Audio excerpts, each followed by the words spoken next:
আসসালামু আলাইকুম, সবাই কেমন আছেন? এখন কিছুক্ষণ আগে ফজরের নামাজ পড়ে বের হলাম। এখন 6টা 14 বাজে।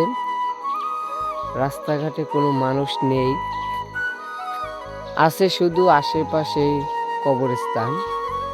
এখানে একটা কবরস্থান আছে, এখানে একটা কবরস্থান, তারপর ভিতরে যে কবরস্থান বান্ধানো দেখছেন ওটা আমাদের কবরস্থান।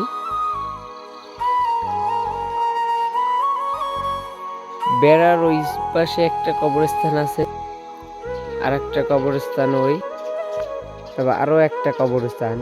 বেশ কিছু কবরস্থান আছে আশেপাশে। কত মানুষ ঘুমিয়ে আছে, সবার জন্য দোয়া করলাম।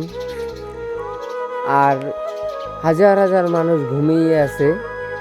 ফজরের নামাজ পড়তে এসে মাত্র 5 জনে নামাজ পড়লাম, এত মানুষ সবাই ঘুমিয়ে আছে। চিন্তা করে না একদিন চলে যেতে হবে। হায় রে মানুষ।